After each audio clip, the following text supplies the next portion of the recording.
Hello, I'm Andrew McNutt. Every user interface design involves compromise, and the various available options in charting are no exception. Shelf builders, like Tableau, enable rapid exploration, but can make constructing specific chart forms difficult. Chart users, like in Excel, allow easy creation of specific chart forms, but at the expense of flexibility. Textual programming, via tools like Vega-Lite, can offer rich expression languages, but usually at the cost of an increase in exploration difficulty. In this work, we sought to understand how to combine the benefits of several common charting modalities while avoiding their deficits. To investigate this question, we built a prototype visual analytics system called Ivy. The root of the application looks a lot like a Vega-Lite example gallery, and they're in a chart chooser. However, if we click on any of these, we'll find something instantly usable. In particular, Ivy's editor configured to that chart. One of the main ways to interact with this chart is via a familiar shelf builder style drag and drop GUI where pills, representing data columns, can be dragged from the left into the shelves in the center. The configuration of which generates a chart on the right, which in this case is a Vega-Lite based waffle isotype. Unlike most shelf builders, though, this GUI is generated by an end-user editable text representation, which allows for customization of the interface to taste and to task, customizations which can be saved and shared via Ivy's gallery. Each chart in Ivy is a parameterized declarative template. These templates are special functions which contain parameters or arguments and a function body which, when combined, produce a visualization.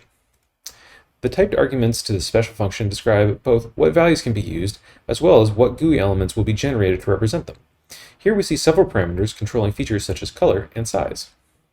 The template body consists of parameterized JSON-based visualization grammars, which currently can be Vega-Lite as well as several others. Ivy's language support is extensible, so additional grammars can be added as needed.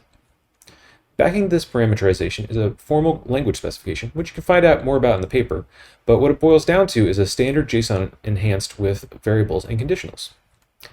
Let's look at an example. Here's a template for a bar chart with the parameters in their GUI representation. Variables are inserted into the text through string interpolation based on escape brackets. Here we see the connection between the GUI element called ydim and the corresponding code. Next, let's see conditionals. Conditionals are simple control flow operators that, if they evaluate to true, are replaced by their true branch, and if they evaluate to false, are replaced by their false branch. That is, if there is one, or as here, the containing key will be deleted. To make it actually do something, we give specific values to parameters, here by setting ydim to age and xdim to people. The conditionals are evaluated, and the variable value is replaced, as appropriate, to generate this Vega-Lite spec, which finally can be rendered, producing this chart. Just to briefly recap, templates are special functions that enable reusable charts by enriching JSON-based declarative visualization grammars with variables and conditionals. While variables and conditionals might not seem like a lot, they can do a surprising amount. To demonstrate this, we took all of the examples in the Vega-Lite gallery and transformed them into templates.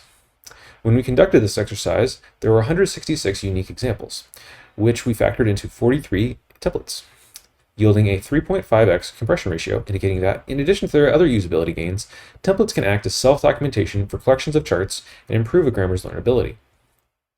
To further test the expressivity of our approach, we also reproduced the shelf builder Polestar, which is a simplified version of Tableau. We are able to successfully reproduce it as a single Ivy template. In this work, we examined the consequences of taking a meta-language approach to visual analytics, which offers a number of useful features. It's grammar agnostic, allowing use of any JSON-based grammar as may be needed by task. Exposing underlying text representation enables opportunistic programming flows, wherein users can leverage examples found online. It is at least as good as many alternatives, as it can literally reproduce some of them, and we've argued that we get the affordances of each of the wrapped modalities while avoiding their shortcomings. This approach also has some limitations. Its meta-nature prevents contextual suggestions based on the knowledge of the underlying grammar, which is a staple of modern smart visualization systems, such as Lyra 2. However, we believe that this is addressable via improvements to our grammar API. In an approachability study, which is detailed in the paper, users liked and were able to use the system effectively, but had a non-trivial learning curve. We believe that this is not intrinsic to this form of multimodality and can be addressed through further design refinements. The system we describe combines chart choosing, shelf building, and textual programming. However, this is not the first work to combine multiple modalities in visual analytics.